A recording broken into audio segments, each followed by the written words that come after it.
It's 2017, year of our Lord. Jesus-y, a clock on the nose. And they made it up. That's the weirdest part, is they got to rename years that had already taken place. Nobody was walking around back then. Hey, what year is it? It's 3.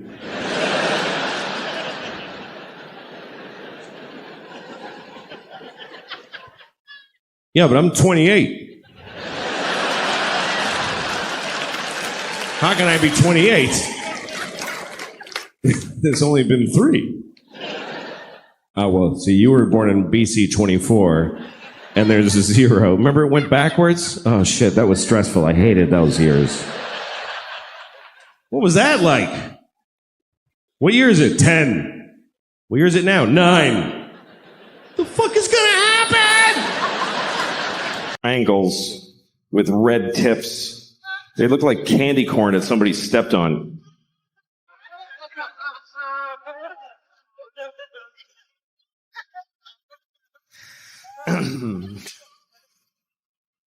But it's nice having a girlfriend. It's better than being married because, you know, with a girlfriend you can switch. And marriage is, fuck, that's hard. I feel bad for people that are in a bad marriage. If you're in a bad marriage, by the way, you know what you should do? Just stay home. Don't make people, just self-quarantine. Don't make people fucking look at you. You know those couples that come over for dinner and they're holding a gun to each other's heads like, hi, thanks for having us. Fuck. There's always that awful moment at dinner. One of them's like, we saw that show on Wednesday. The other one's like, it wasn't Wednesday. They're all gonna fucking puke because of your life. Oh, that's bad. I was on an airplane one time, and a married couple came on, and they had been sat separately. There was some mistake, so they're trying to figure it out. And the woman, she's supposed to sit here, she comes up to me and she says, would you mind moving so I can sit with my husband? And he's behind her, he's like,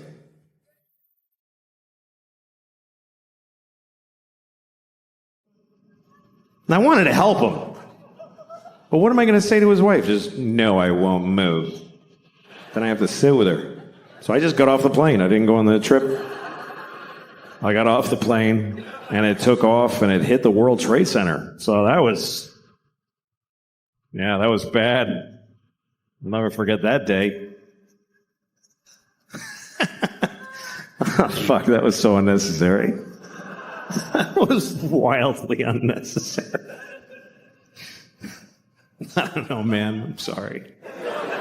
I'm fucking mentally ill. I don't know what it is. I've been thinking about this. You know, I think the thing is, I think I learned too early in my life that when I say something and people get angry, I just like how that feels. I don't know why, but I learned it too early. I think that's the problem. I learned that when I was 6. That's too young for that kind of, you know. I learned all the bad words when I was 6.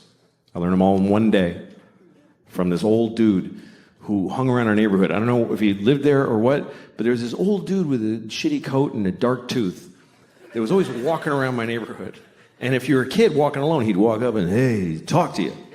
Because it was the 70s. You could just walk up to kids and talk to them. Now you can't even fuck them. It's crazy how things have... I'm sorry. I know it's wrong to fuck kids, by the way. Just to be clear, I know that fucking children is wrong. I don't even need to be told. I just know that it's wrong. I would know it was wrong even if it was popular. Even if people were like, you should fuck kids, it's great. I wouldn't do it.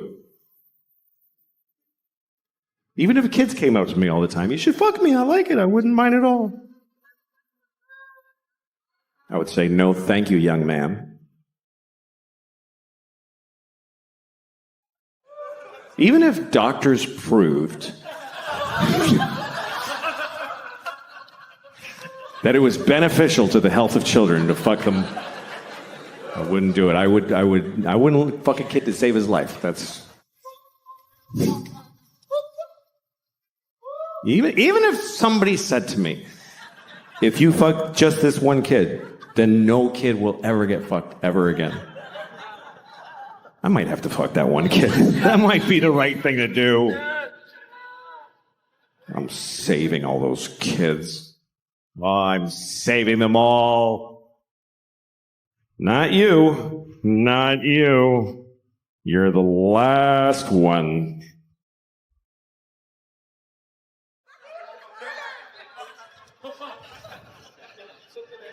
Hypothetically. Anyway, so the old man came up to me on the street, and he said, "Hey, do you want to know all the bad words?" And I said, "Yes, I think I do." So he's like, "All right, okay, fuck, shit, piss, dick, balls, ass, cock, diarrhea, pussy, fart, cum." And I was like, just felt so good. I went to school, I went right up to my teacher, I said, "Fuck, shit, piss, dick, balls, ass, cock, diarrhea, cum, fart." And she started crying. It's a true story. She was like, "Ah!" She started crying. I had a boner. I was so happy. It's the best moment of my life. I had to go to the principal's office. He said, "Do you kiss your mother with that mouth?" I said, "No, but I eat her pussy with it." Yeah. Yeah.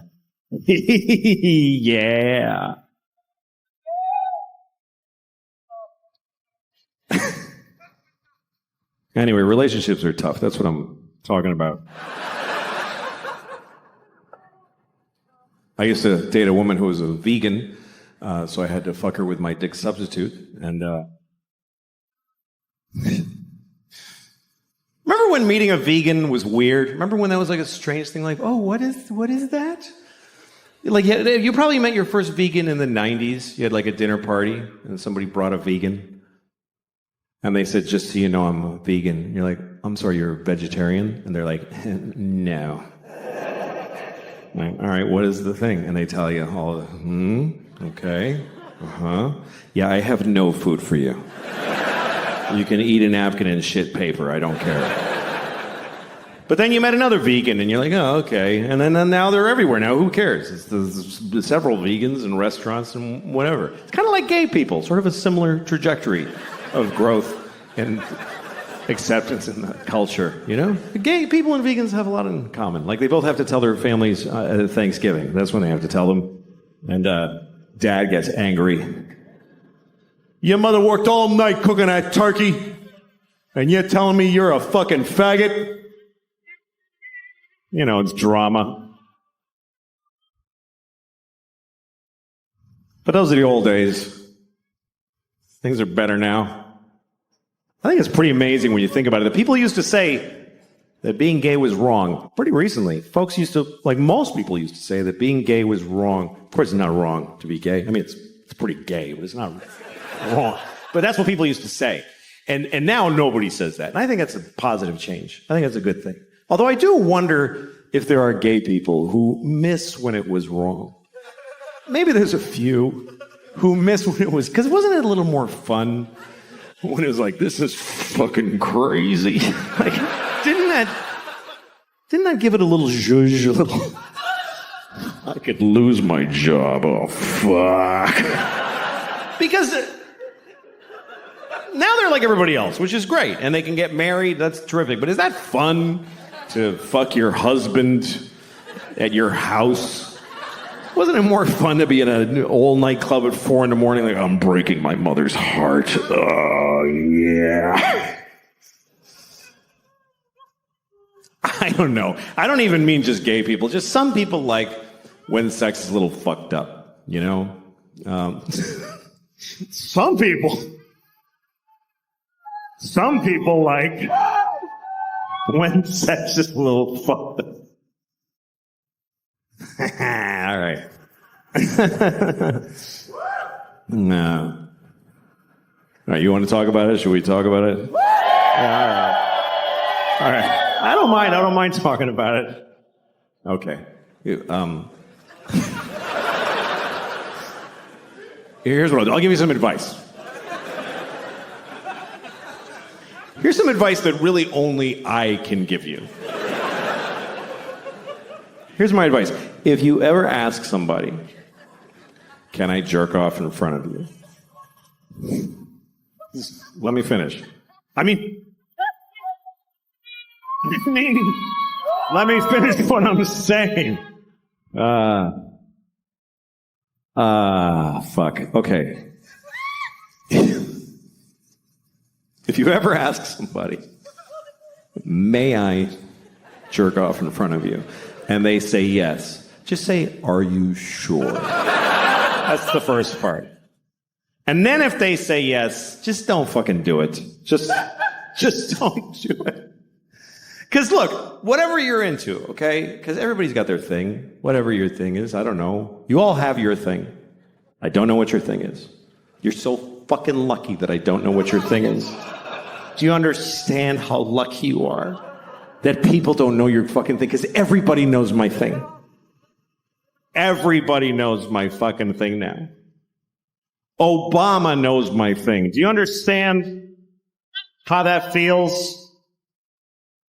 To know that Obama was like, good Lord.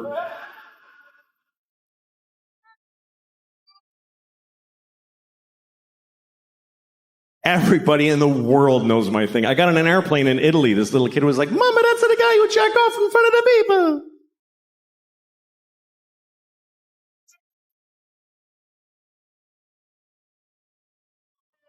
So whatever your thing is, I don't know what it is. Maybe you can't come unless you have your father on speakerphone. Whatever it is.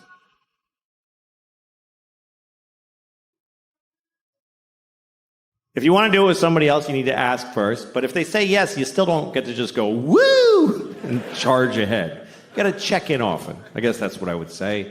Check in.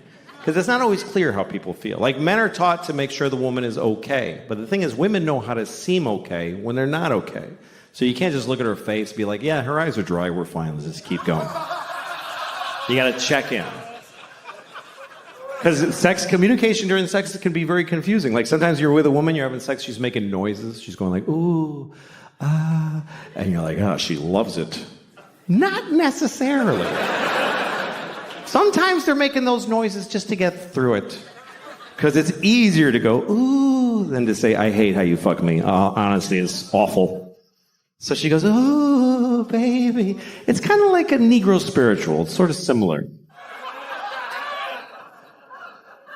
So to assume that she likes it is like if they heard slaves singing in the fields and you're like, hey, they're having a great time out there.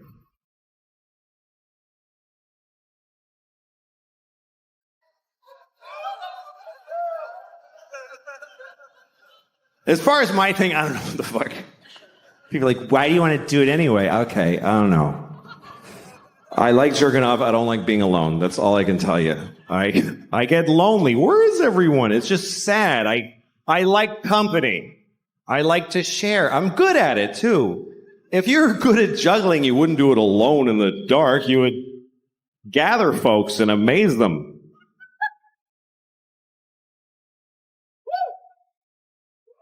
Anyway, that's all I'm going to say about that shit.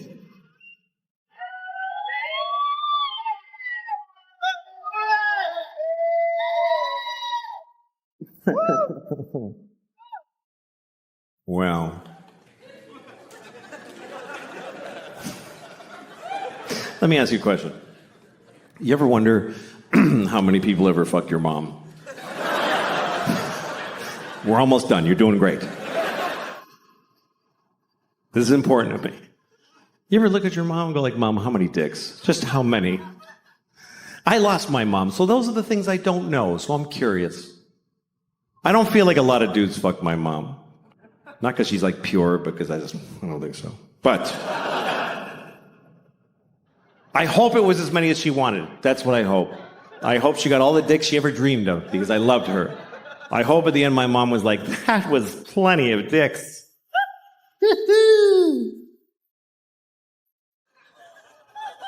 But I'll never know, because you don't know your mom. That's the truth. You don't really know your mother. You feel like you know her, but you know what she told you.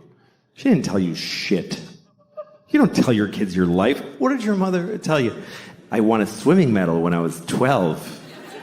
She didn't tell you, like, I used to fuck this guy at work. It was amazing. She didn't tell you that.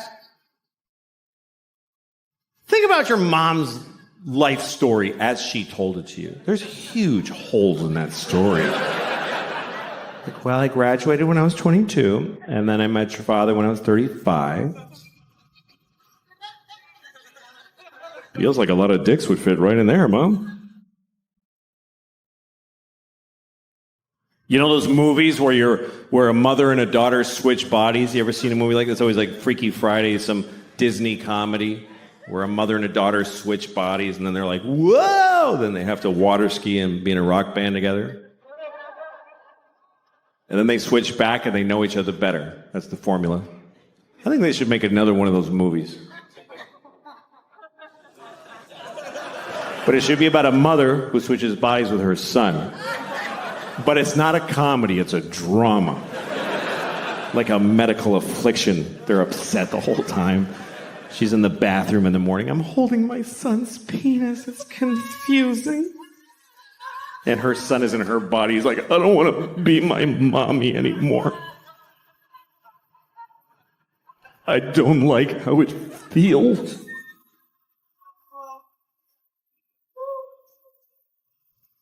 And his dad comes home and he starts fucking him. Oh, God. What's happening now? I don't like this. But I don't want to say no to my dad.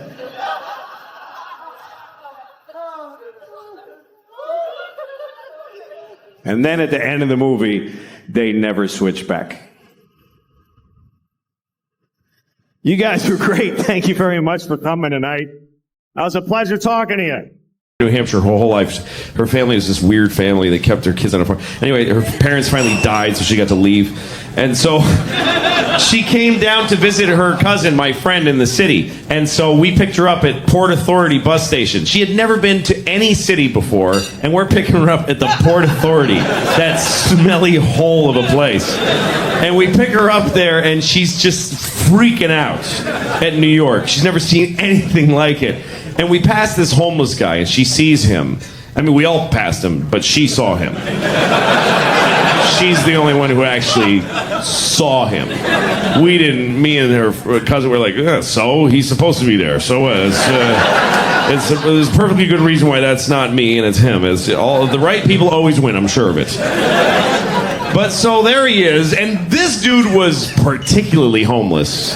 He was one of those high-octane homeless, smelly, just piss smell. The unbelievable piss smell. So he was pissed. He didn't just smell like piss. He was, when you piss, he comes out. That's how much.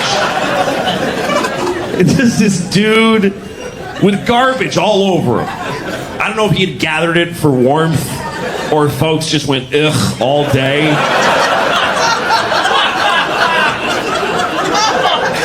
And he had dreadlocks. Not hacky sack, cool guy, medical marijuana dreadlocks. Just human neglect clumps of hair. A clump of hair for every year that no one knew his name or cared. Yeah, that's what you've been laughing at for the last 10 minutes. That's how bad it was. And again, me and my friend were just like, meh. His cousin immediately just gets, she's like, oh my God, she takes a knee. That's how, I mean, I'm not even taking a real knee now. That's how little I give a shit about the guy. He's not even here and I'm still like, yeah, it's close enough. She goes, oh my God, sir, are you okay? What happened? What happened? America happened. What do you mean, what happened? So she's down there, sir, can we call someone? And me and my friend, we're from New York, this is the crazy part. We immediately go to her, oh, no, honey, don't, We start correcting her behavior like she's doing something wrong. She's like, why, is he okay? No, he needs you desperately. That's not the point. We just don't do that here. You silly country girl. I got a waitress give me her pad, and I just wrote a list of the jokes I had in my head. It was like 5 or 6 jokes. And I went on and I started doing them, and it was so fun. Yeah. And I felt like I was sitting at a piano. Yeah. And just going like this. And I was like, nah, I'm good at this. Like, I'm good at it. And like, the pleasure of knowing that, like, if I say something and there's a laugh there, and I know the next thing, and I just know right when to come back in. Do you know what I mean? Yeah. Like those skills of being able to, like, here's the thing, look at them, here's the next, boom. Boom. Like, I know how to do that. Yeah. And they were so pleased. I came back, I did a set like a couple of nights later. I thought, I'm just doing it for fun. But all the audience I was facing were pretty good. I came in one night and it was a really bad crowd. And because I just I hadn't been doing it for so long, I didn't know chops. Yeah. I had a really rough set. And I realized this is a dangerous hobby. You got to go in or out. In or out.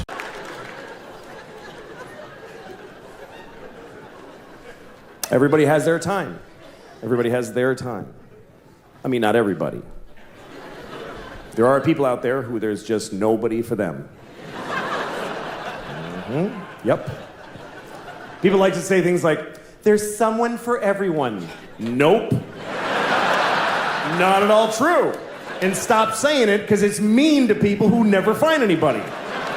There are millions of people out there who we've all unanimously decided they are light speed ugly and nobody kisses them on the lips even.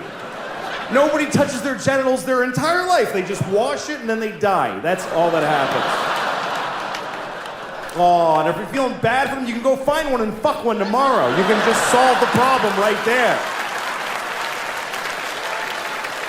With all that kindness in your heart. Oh, well, go fuck one. Nah, I didn't think so.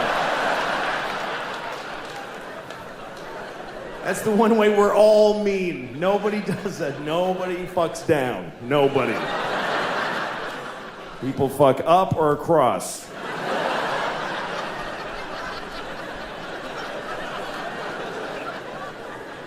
Some women fuck down because a guy talked them into that it was up. Yeah, no, you should. I'm totally up, yeah. I was, and I went to the Sopranos table because those people are unreal to me, you know? Right. And so I just sort of stood around, and you stood near the Sopranos. Yeah, I just sort of stood there. You went from I went over to like, hi everybody, Louis C.K. to amending your story to I stood around there. I stood around the Sopranos, and Gandolfini was really nice. He said, like, I saw your show. I laughed. Right. Like, he said it like that, like he can't say anything directly, you know, that mobster thing. And right. Do you think it was funny? I laughed. That's all I'm willing to say. But Paulie Walnuts came up to me. Paulie Walnuts. And he just goes, yeah, Lucky Louie. Like jabbed me in the chest like that. Right. Yeah, Lucky Louie. And I'm like, yeah. And he says, yeah, that show, let me tell you something. You got to hire some new writers because that show's a piece of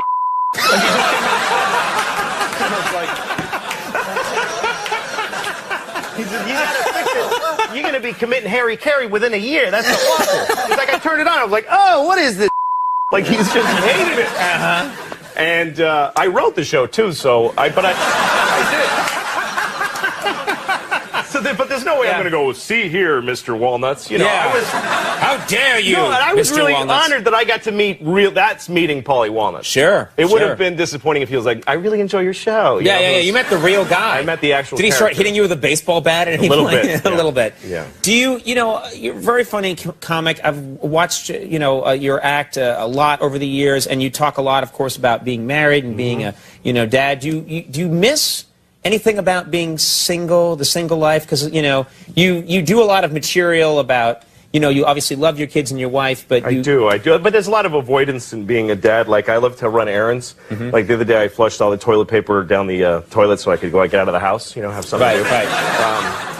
We love errands. Dads love errands. Yeah. But anything. I'll go paper towels. I'll go to the paper towel factory in Nova Scotia and get them right now. But I don't miss being single because I hated that. You didn't like being single? No, I wasn't good at it. I didn't know how to get with women. I had one beautiful Maybe it's the way you phrased it. Yeah, get with them. I wish to get with you. I wish to get with you. If that's possible, contact my lawyer. I wish to have you. Yeah. I was with one really hot woman once, and she got very drunk and slept with me. And the next morning, I remember her looking down at me, and she was so horrified. And what? She just looked at me like, ugh, like I feel like she had felt like she had raped herself with me somehow.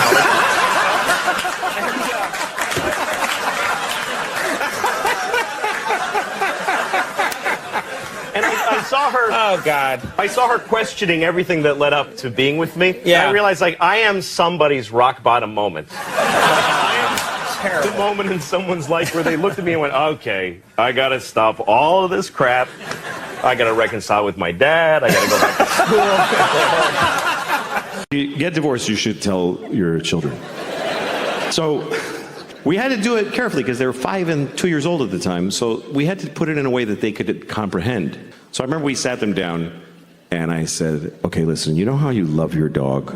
You love your dog. Like sometimes you give your dog food from your plate. You're not supposed to, but you do that because you love your dog. Remember the other day your mom and I were like, don't give the dog any ham, but you did because you love your dog. Okay, so that's why we're getting a divorce. Because you don't listen. And we just can't take it anymore. It's just too hard to not be listened to. So we're going to move to separate homes and each have you for half the week because neither of us wants to have you all the time anymore. Yeah, and it's very sad because I love your mother very, very much. And she loves me so much. But we hate you more. I saw a fart porn one time. It was a fart porn. I never thought I'd be turned on by farts. I'm not interested in farts. Farts are okay. I'm farting right now. I've been farting this whole time. And I didn't want to watch it because it was a fart porn. It was because of the title. The title is what got me. The title was, Nice Girl Farts in Your Face. Who's not going to watch that? Nice girl farts in your face. So I click on it, and there's this girl standing there. I'm like, she is nice. She's totally nice. Just a nice girl standing there. Pink sweater with little blue buttons on it. And she's looking at the camera and she says, hi, I'm so glad to see you. I was like, wow, she made me feel good, you know? And then she turns around like she's reaching, she goes, I gotta show you something I bought. And she's reaching up and all of a sudden, and I was like, oh my God. I mean, it was in the title, I knew it was gonna happen, but I was like, oh my God. She just farted right in my face. The thing that's great about comedy is breaking those rules, like not being fair. Comedy's not supposed to be fair. Right. So I remember back when people were saying this thing a lot, that comedy should never punch down. Yeah. So everyone just said, comedy should never punch down. So you did it wrong. Yeah. Well, no, that's not true. True that Yeah. it shouldn't never punch down. Yeah. You don't like comedy, or you're pretending you don't like comedy. Exactly. That punches Yes. down. So I was explaining this to somebody once who didn't understand what it meant. Mm-hmm. And I said, well, the idea with don't punch down with comedy is this. If you have a maid or a cleaning lady in an office building who has like 5 jobs, and she sees the boss walk by who's a billionaire, and she says, fuck that guy.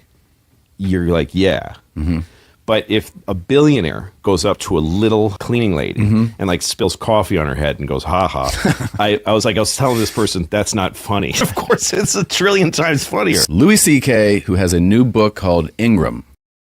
It's a weird selection process that we have. It's dating, really, it's how we evolve as dating. It's how we choose each other. And dating is a real drag for a lot of people, but I always think it's a nice thing. When I see a date, I'm always happy. When I see a couple on a date, because it means people are still trying, You see a couple on a date, it means there's still courage out there. That takes courage to go on a date, for both sides. 2 very different kinds of courage. The male courage, traditionally speaking, is that he decided to ask. He went up to a random woman who he has no idea if she's going to like him or not, and he walked up to her, terrifying. Everything in your body's telling you, just go the fuck home and jerk off. Don't do this. But he walked up and said, hi, yes. And she's like, no, give me a second. You try to get through this membrane of, and then if it works and you say, you want to go out sometime? Sometimes she'll say yes. And if she says yes, that's her courage. And the courage it takes for a woman to say yes is beyond anything I can imagine. A woman saying yes to a date with a man is literally insane and ill-advised. And the whole species' existence counts on them doing it. And I don't know how do women still go out with guys when you consider the fact that there is no greater threat to women than men. We're the #1 threat to women. Globally and historically, we're the #1 cause of injury and mayhem to women. We're the worst thing that ever happens to them. That's true. You know what our number one threat is? Heart disease. That's the whole thing. That's it. Just our own heart going, dude, I can't. You can't keep doing this.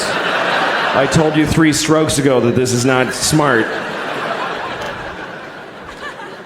But women still think, yeah, I'll go out with you alone at night. What are you, nuts?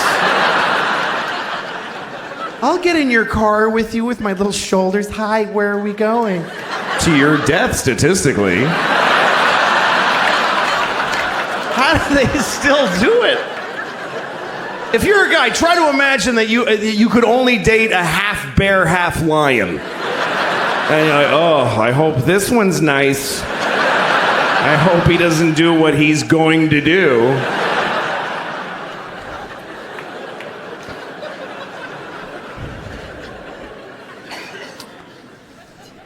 I love when I see a date. You know, you see a date, you can tell it's the first date because the way they're walking together, and she's looking up at his face, trying to figure him out, and he's just a mess. A guy in a first date has no actual personality.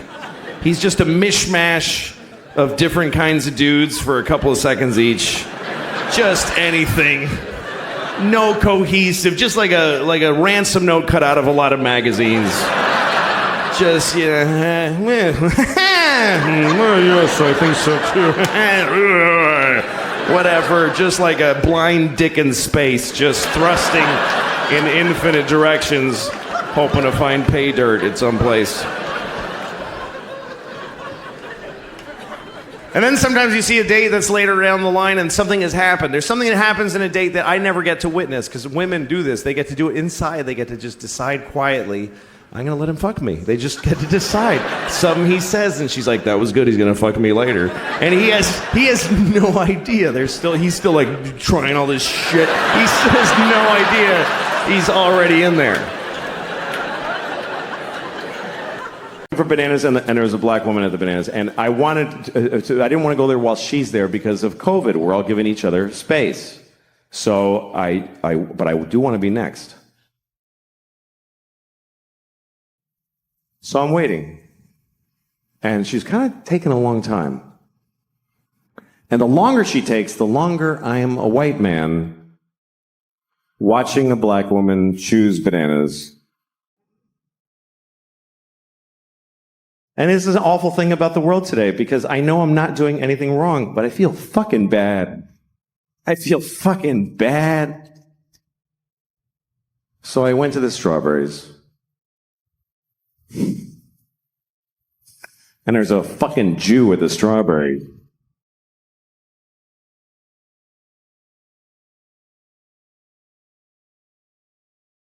Here's a nice one.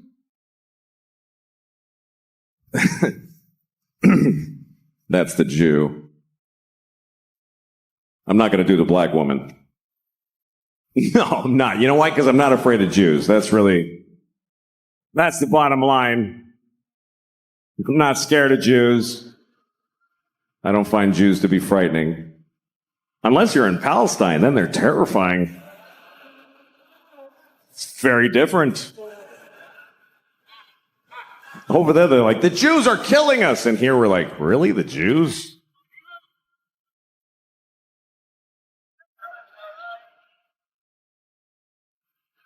We've been slapping them around for years.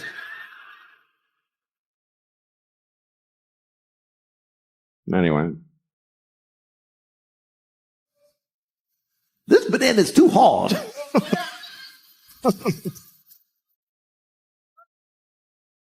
Well, this banana's soft, but I'm not going to have it till Tuesday, so I'm going to buy the hard one and wait. Just trying to be fair. Just trying to be fair to the Jews.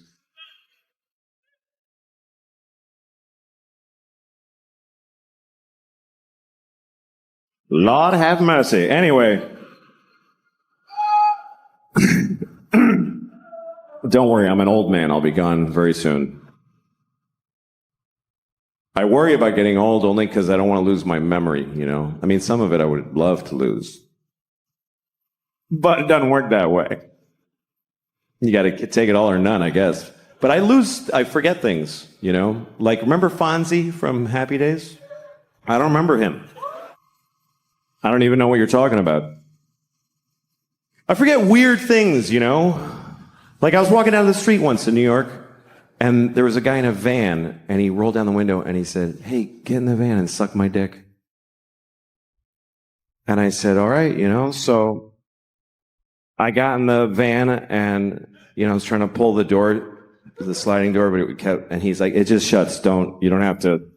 I was like, "Sorry." He's like, "Everybody does that. It's okay."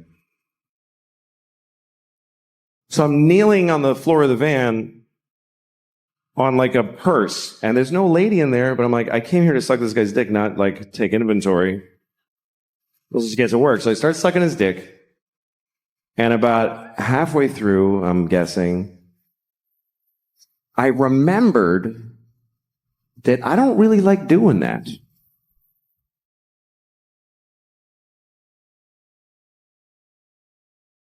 So, senior moment.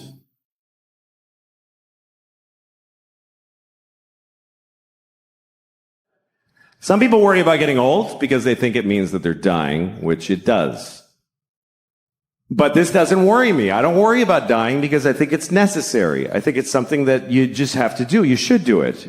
It's when it's your turn, you should do it. If somebody, you know, your doctor says you're dying, just say, okay, and die. Don't, you know, maybe a miracle. Fuck you, get in the ground. Just take your turn. I really think that way now. I didn't used to. But I do because when I started thinking that way was when my mom died. My mom died a couple years ago of anorexia. She was 300 pounds. She was bad at it. I know, it's fucked up, right?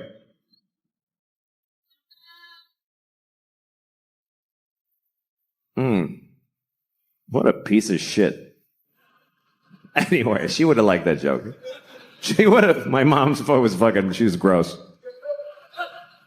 And I remember when she was dying, I was alone with her, and the nurse said, this is imminent. I was like, what does that mean? She goes, she's going to die in a minute. I'm like, just say in a minute. It's so close.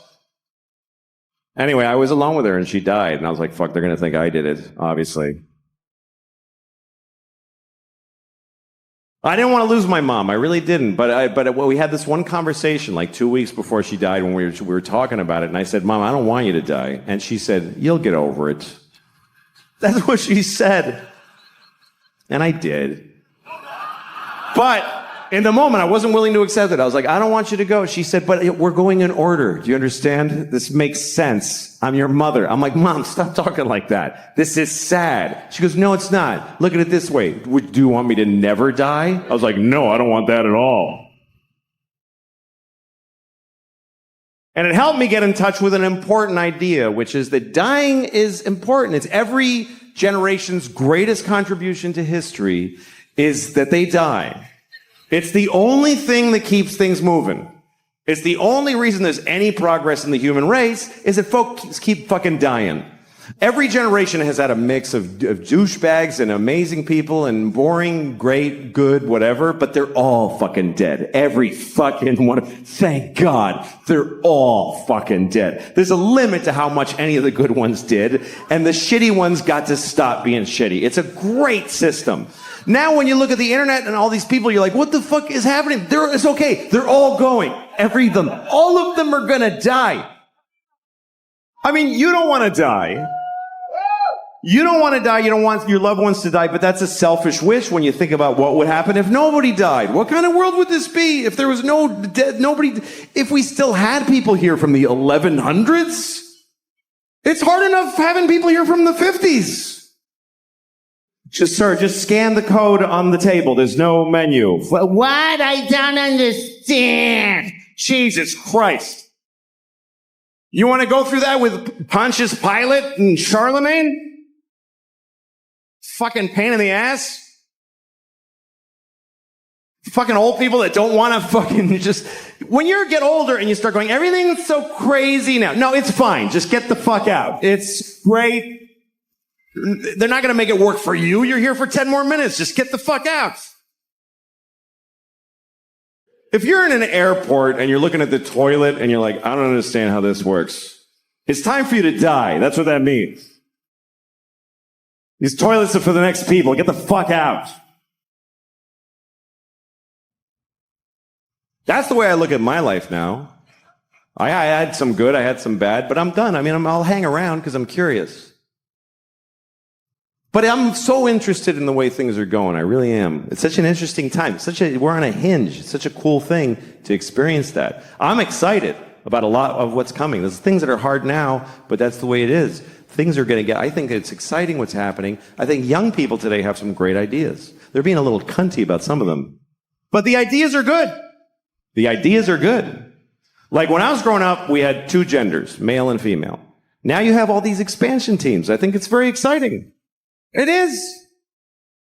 And the best idea is this gender fluid thing. This is a great fucking idea. Gender fluid, the idea, the way I barely understand it is that you just something in the middle. It's like a fretless bass. You don't have to be the specific pictures. What a dumb way to do it. These are the kinds of people you can be. Which one are you? I don't feel like any of those people. Then you're a failure. You have to start acting like these people so we know what to call you. Why? Just make it it's just a la carte. I like dicks. I don't like balls. I'm a this and that. Moving through it, changing when it feels like it. What I'm saying is I wish we had that when I was a kid. Because I think our generation got hurt by the rigidity of identities and how you had to just stick to them. You had to pick one right away. You're 8 years old. What are you? I'm a boy. What do you like? Ooh, girls. Vaginas. Love vaginas. I'm 8 years old. I never saw one, but I'm committing my life to them right now. I didn't even get to smell one for a second. Just a sniff.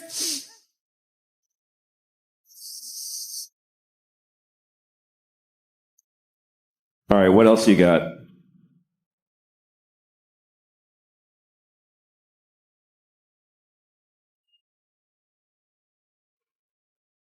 "10 years old. Are you gay?" No. I hate dicks. Hate them. What do I know? I didn't even get to fidget with one for a minute.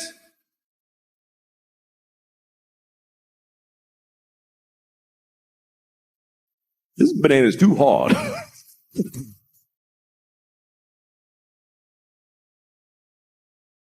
I'm not saying I wish I could have blown all my friends to see what it's like.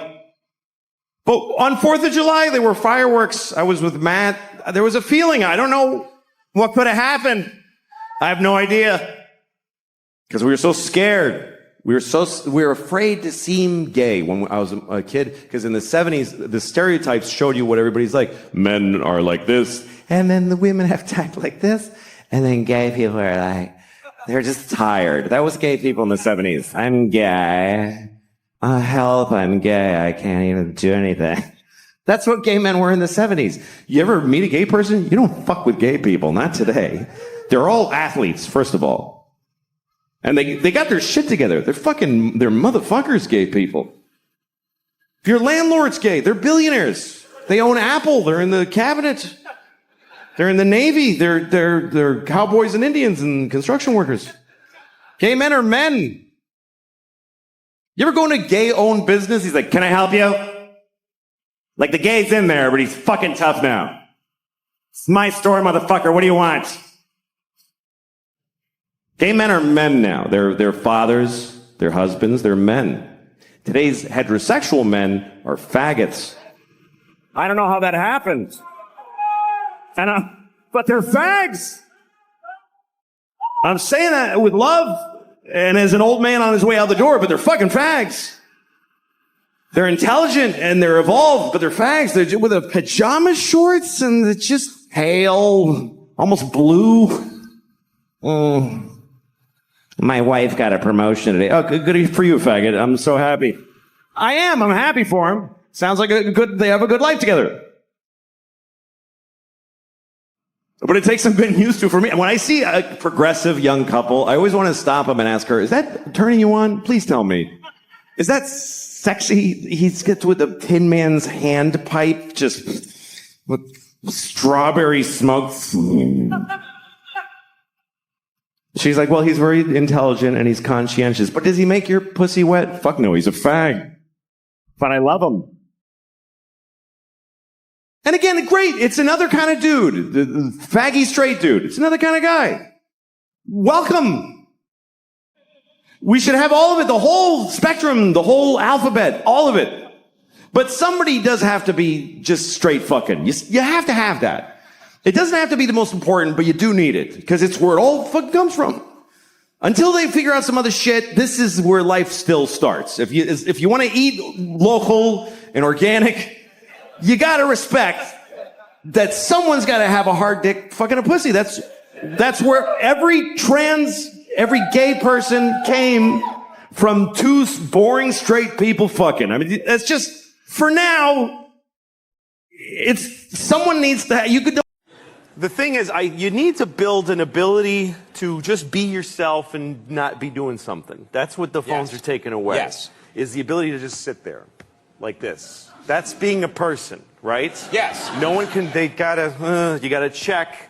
Because, you know, underneath everything in your life, there's that thing, that empty, forever empty. You know what I'm talking about? Yes. Yes. Yes, Yes, Just I know what you're that talking about. knowledge that it's all for nothing and you're alone. You know, it's down there.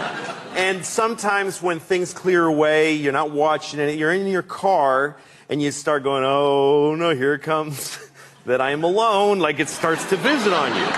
You know, just the sadness. Yes. Life is tremendously sad just by, you know, being in it. And so you're driving, and then you go, that's why we text and drive. I look around, pretty much 100% of people driving are texting. Yes. And they're killing, everybody's murdering each other with their cars. Yes. But people are willing to risk taking a life and ruining their own because they don't want to be alone for a second. Because it's so hard. I was in my car one time, and a Bruce Springsteen song comes on. And it made me really sad. It's like Jungle, what's the one, Jungle song? Jungle Land. This one where he goes, and I heard it, and it gave me kind of like a fall back to school depression feeling. It made me really sad. Yeah. And I go, okay, I'm getting sad. I got to get the phone and write hi to like 50 people. And then, you know, somebody cool writes back, and then somebody not as cool writes after, and I'm like, oh, you, I'm not going to. I got somebody better. But, hey, how come you didn't answer my text? So, anyway, I started to get that sad feeling, and I was reaching for the phone, and I said, you know what, don't. Just be sad. Just let the sadness, just stand in the way of it, and let it hit you like a truck. And I let it come, and Bruce, and I just started to feel, oh my God. And I pulled over, and I just cried like a bitch. I cried so much. And it was beautiful. It was like this beautiful, it's just this, sadness is poetic. You're lucky to live sad moments. And then I had happy feelings because when you let yourself feel sad, yes, your body has like antibodies. It has happiness that comes rushing in to meet the sadness. So I was grateful to feel sad, and then I met it with true, profound happiness. It was such a trip, you know, and the thing is, because we don't want that first bit of sad, we push it away with like a little phone for the food, and you get a little kind of, you never feel completely sad or completely happy. You just feel kind of satisfied with your product. Yes. And then you die. Thank you. Hi, everybody. It's nice to be here. Nice to see you all. It is. It's nice. It's funny to see you all here because I fucked all your mothers. So that's weird. Isn't that a weird coincidence? I fucked all your mothers. And here you are.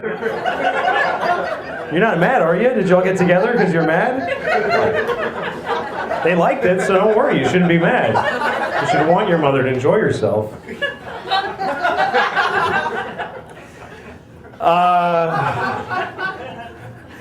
So I was talking to a friend of mine, and he used an old expression, and he said, yeah, well, it's a double-edged sword. You know, when people say that? I don't think people should say that anymore. Because I don't really relate to it that much, because I don't have a lot of fucking swords. And everything is a double-edged sword, too. Like, nothing isn't a double-edged sword. It's like, oh, I'm going to Vegas. Yeah, well, that's a double-edged sword. Because you could win or you could lose. hey, the football game was on. That's a double-edged sword. Because football is fun, but then something else is too when you're not watching that. Even single-edged swords are a double-edged sword. You know, you cut something with it, but the other head is kind of flat, doesn't really cut well. So it's kind of a double-edged sword.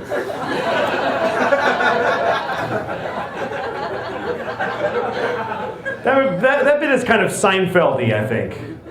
And then I try to make it mine by doing it clumsily. That's how you modernize comedy. You take any bit Seinfeld would have done and just make it sound like you don't know what the fuck you're talking about. And then you sound clever.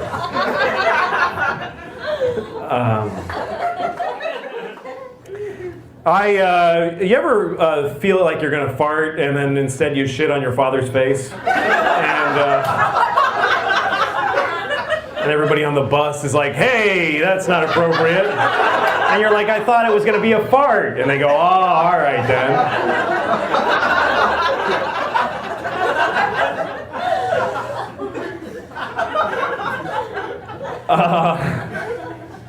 I'm a little tired of all this terrorists alarming and the terrorist hatred, all this anti-terrorist. You know, terrorists are just people who like to murder other people. And what the fuck is the big problem? Seriously, I think that they become victimized in this country because those are their religious beliefs and they have a right to them to murder people. Because here's the thing, what do they do that's so bad? They kill people. Who the fuck, so what? What's so great about people that they shouldn't be allowed to murder them? Like, I was really thinking about that. Like, so people die. Yeah. Fucking, I don't know them. So I honestly don't care. And if somebody, what if somebody you knew died? Well, that would be sad, but then there's the other side to it, which is I'd get to act sad and people would be worried about me and really concerned about me. You know, like when you were in school, did you ever have when you were in school, when you were a kid, like fantasies about your parents dying so that you'd be really special in school? Like if your parents got killed, you'd go to school and they'd make an announcement, Joey's parents died today, so everybody, and all the cute girls would come up and go, are you okay? And stuff like that, which would never happen. They'd just walk up and you go, I'm still not gonna fuck you, you faggot. That's what would have happened. And that would have I would have jerked off to that and had a better time than if I fucked them. Seriously. To me, jerking off later to a cute girl saying that to me after my parents died, like the brutalness of that would have gotten me off better than fucking that stupid bitch. Fuck her. I don't need her. I have no idea. I have no idea where this is going. But here's the thing, people dying, look, people talk about like, don't eat dolphins when they're in the tuna. Pick out the dolphins, right? You gotta pick it out, like raisins.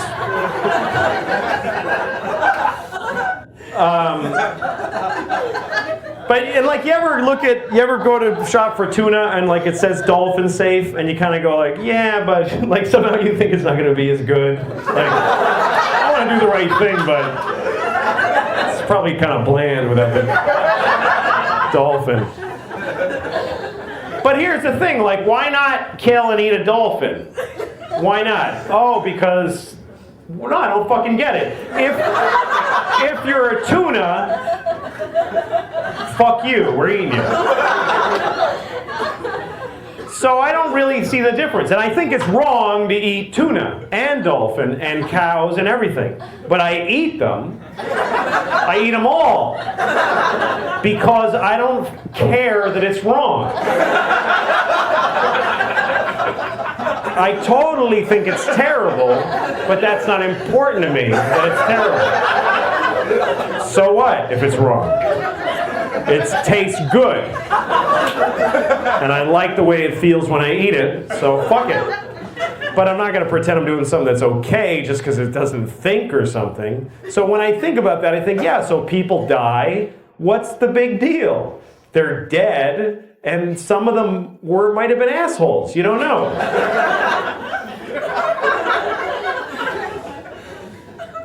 All right. So I think the terrorists back the fuck off. They get it. They get we don't like them. I think that's what they would say. If they could make a statement, okay, we get it, yes, blah, blah, you hate us, fine. Jesus fucking Christ, you guys, with the terrorism this. Okay, move on already. You actually seem sort of offended that I'm doing an accent. That's what's funny to me about this. Is that everything I've said so far, you fucking happily laughed at. You're like, that sounds stereotypical. I'm not sure it's cool to laugh at that. That sounds like a stereotypical guy. Anyway, it was a Mexican accent, so. And I was talking about a Mexican terrorist, so fuck you. Because you didn't even know what you were being offended about.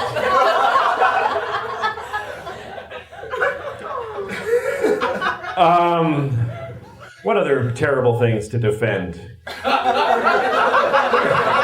right, rape. It's not good to rape people, right? It's not okay to rape people. But what about Jews? Oh my God, did I say that? That's fucking horrible.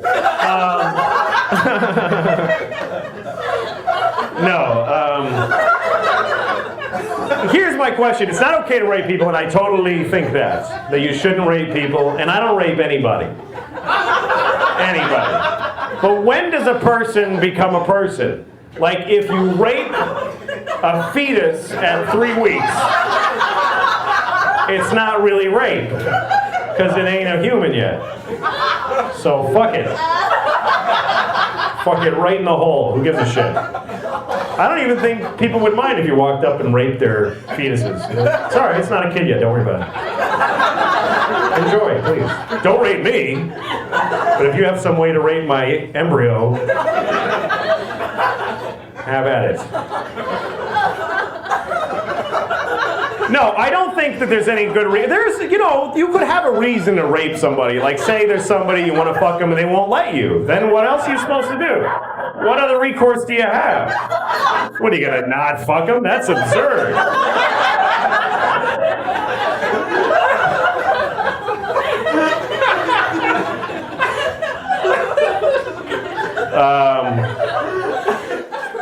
I would have raped Hitler. Like, if I had a time machine, I think that the two things I would have done would have been to erase my daughter and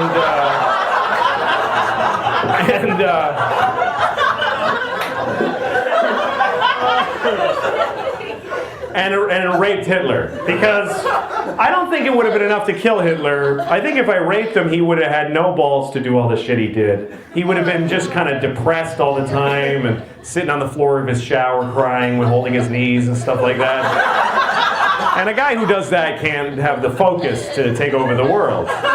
So I think I would have done some. And also, I wanted to fuck Hitler, seriously. I think he was hot. I seriously was attracted to him. I used to fantasize about his brush mustache sort of tickling my balls. I don't know how that would work logistically. He's there, but then he'd have to... I guess if we were 69ing, then his mustache would tickle my balls, but then that wouldn't really be rape. 69, you can't rape people into a 69.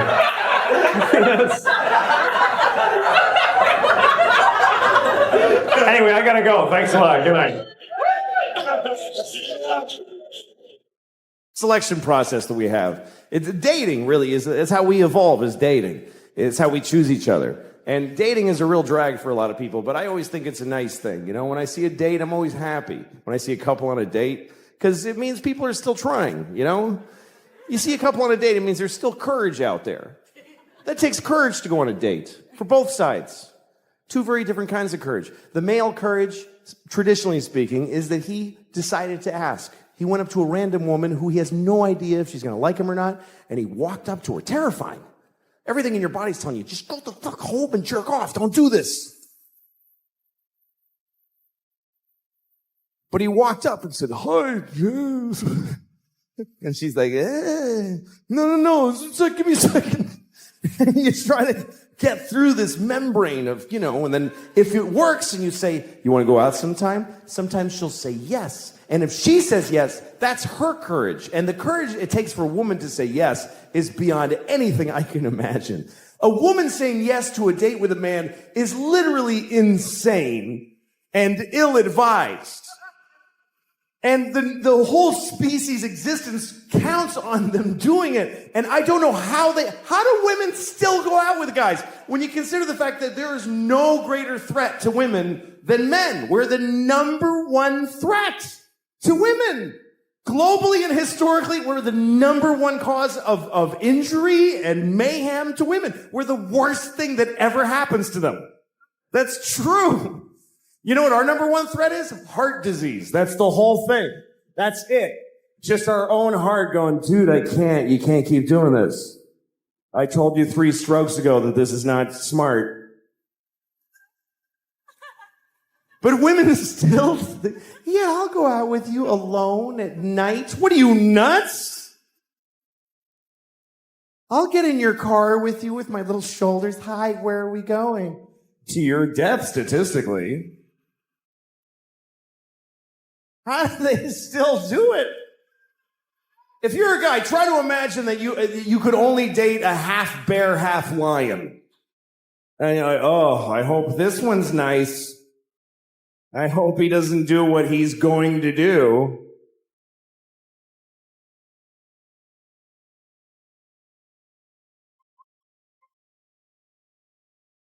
I love when I see a date. You see a date, you can tell it's a first date because the way they're walking together, and she's looking up at his face, trying to figure him out, and he's just a mess. A guy in a first date he has no actual personality. He's just a mishmash of different kinds of dudes for a couple of seconds each. Just anything. No cohesive, just like a ransom note cut out of a lot of magazines. Just, yeah. Well, yes, I think so too. Whatever, just like a blind dick in space, just thrusting in infinite directions, hoping to find pay dirt at some place. And then sometimes you see a date that's later down the line and something has happened. There's something that happens in a date that I never get to witness because women do this. They get to do it inside. They get to just decide quietly, I'm going to let him fuck me. They just get to decide. Something he says, and she's like, that was good. He's going to fuck me later. And he has no idea. He's still like trying all this shit. He still has no idea he's already in there.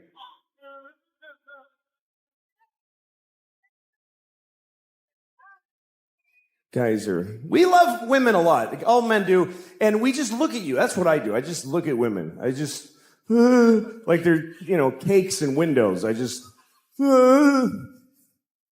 was walking in New York once, and there's these 2 very cute women walking behind me, and I was trying to walk slowly so I could hear what they were saying to each other, because they were cute.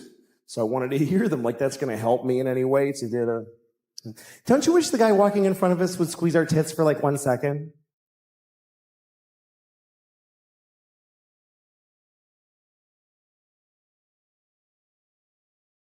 Okay.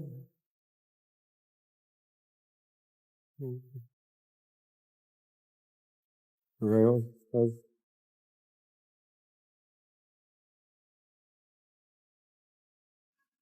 It's really a flaw in men that we would all do that.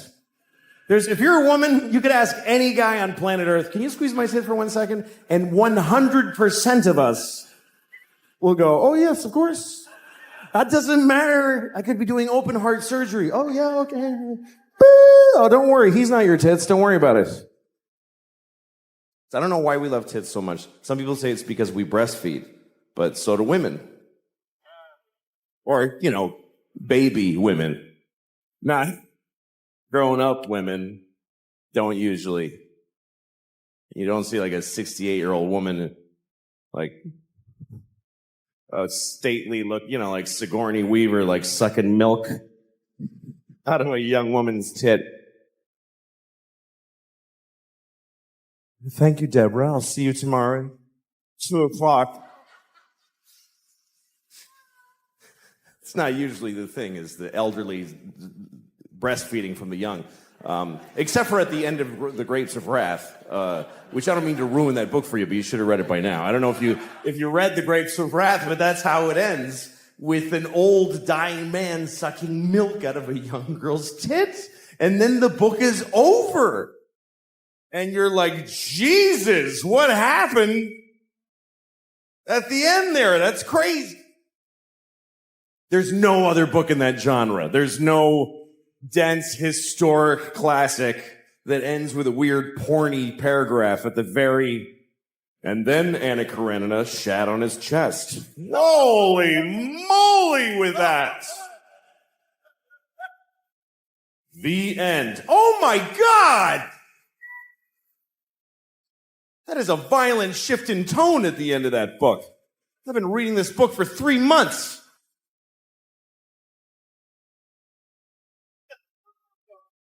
But we do, we love tits. And you always know a tit. You always know a tit. You know, like, you ever been in a crowded place, like a subway or a sports stadium, and you're smushed in with other people, and your elbow touches a tit behind you, like, that's a tit! I just touched it! I know that was a tit! I know it! Because the sensitivity of the male elbow to tit flesh specifically is unbelievable. Just to tits, because you could drive a tack in there, I'm not going to feel it. But a tit, through a shirt and a sweater and a jacket, and her jacket, sweater, shirt, and bra, somehow, it's a tit, I touched a tit. I touched a tit. I touched one tit. One tit. That's rare to touch one tit. It's like a 4-leaf clover.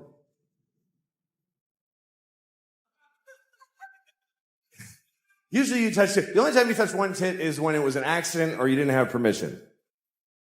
But otherwise, when tit access is granted, it's usually good for 2 tits at a time. Once you're on one, you really have to screw up really badly and quickly to lose tit access between tits 1 and 2. You must have said something really dumb on the first tit that you didn't get the second one. Oh, yeah, it's like your mom's dirty whore tit. Why? What? I said I liked it. That's what I meant, is that I like it. I like your mom's dirty whore tit. And I like yours. And if it's up to the guy, we're going to touch both tits. No guy touches a tit and then goes, you know what? I'm good with the one. That's fine for me. Everything in moderation. We're going to touch both. Even if something terrible happens in the middle of, oh yeah, there's a bomb! Oh shit, come on, come on. Let's get your tits out of here.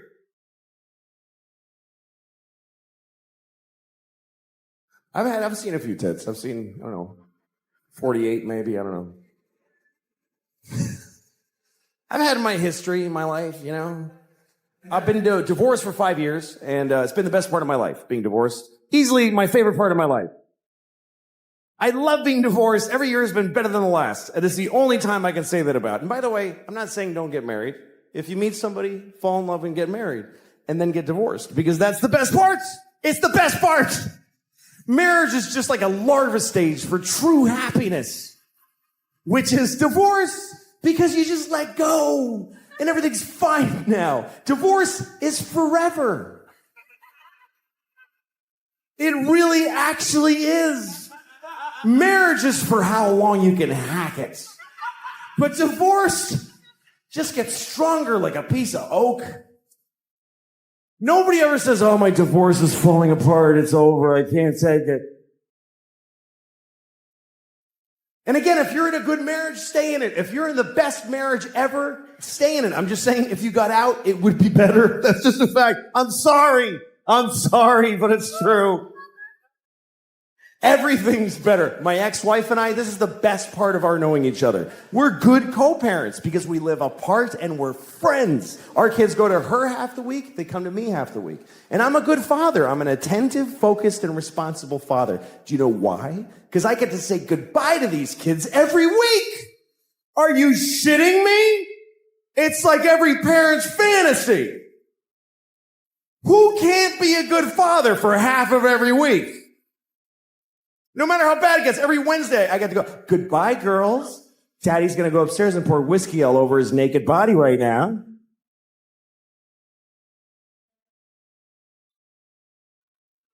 I'm going to lay in my own filth until 2 seconds before you come back here. That's why I'm such a good dad.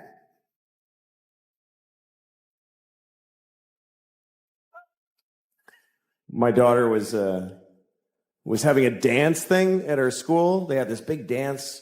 Anyway, we all went, all the parents, and everybody's there, and everybody's got their phone. Every single parent. It was an amazing thing to watch because kids are dancing, and every parent is standing there like this. Every single person was blocking their vision of their actual child with their phone. And the kids, I went over by the stage, and the kids, there's people holding iPads in front of their faces. It looked like we're all in the witness protection program. Like the kids can't see their parents. And everybody's watching a shitty movie of something that's happening 10 feet. Like, look at your fucking kid.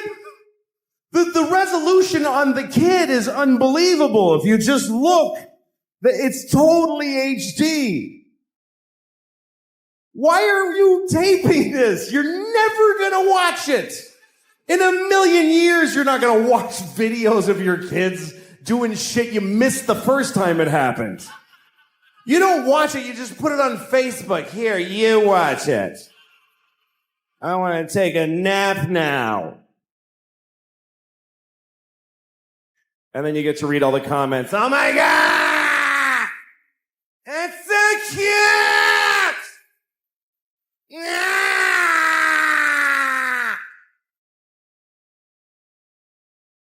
And guess what? They're not watching it either. They're not watching the video. These kids are dancing for no one. Nobody watches the videos on your Facebook. They see the first frame of a kid and they go, that's very nice. Okay, back to this.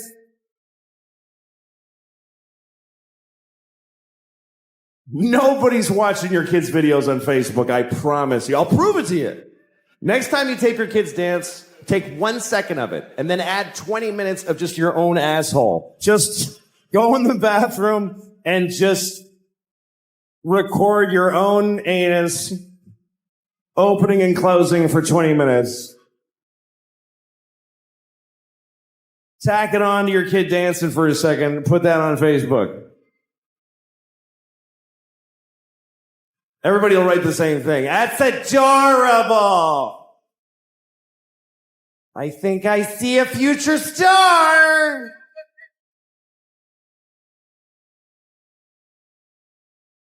Don't tape shit on your... Life is short. Life is very short. I like life. I like it. I feel like even if it ends up being short, I got lucky to have it because life is an...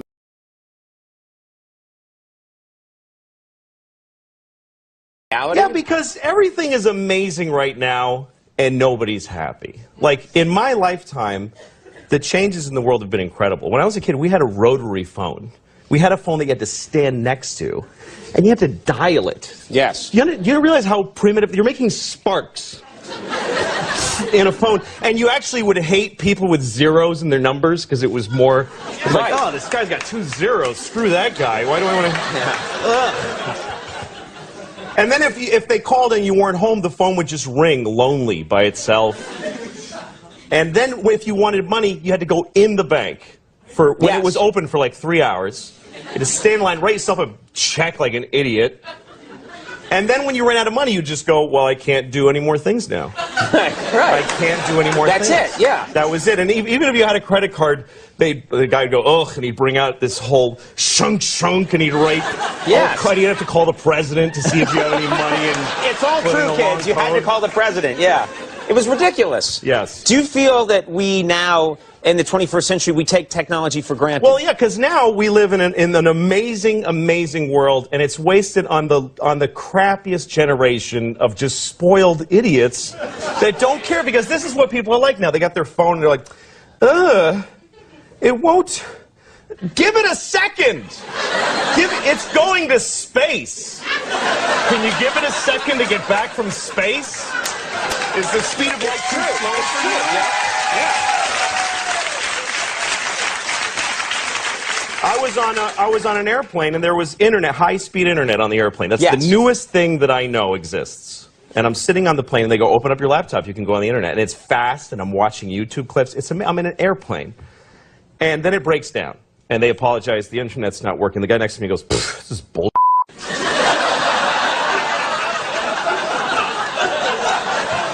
Like how quickly the world owes him something he knew existed only 10 seconds ago.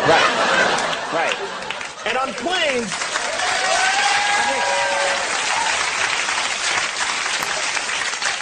flying is the worst one because people come back from flights and they tell you their story. And it's like a horror story. They act like their flight was like a cattle car in the 40s in Germany. That's how bad they make it sound. Right. They're like, it was the worst day of my life. First of all, we didn't board for 20 minutes. Right. And then we get on the plane, and they made us sit there on the runway for 40 minutes. We had to sit there. Oh, really? What happened next? Did you fly through the air incredibly like a bird? Did you partake in the miracle of human flight, you non-contributing zero, that you got to fly? You're flying! It's amazing. Everybody on every plane should just constantly be going, oh my God! Wow! Yes! You're flying. You're sitting in a chair in the sky. Yes. Yeah. That's right. Now, Louis, but it doesn't go back a lot. and it's Shares not a really. You know, here's the thing. People they say there's delays on flights. Yeah. Delays, really? New York to California in 5 hours. That used to take 30 years to do that, and a bunch of you would die on the way there and have a baby. You'd be a whole different group of people by the time you got there. Now you watch a movie and you take a dump and you're home. yeah. Nicer way to say it than that, but yeah. No.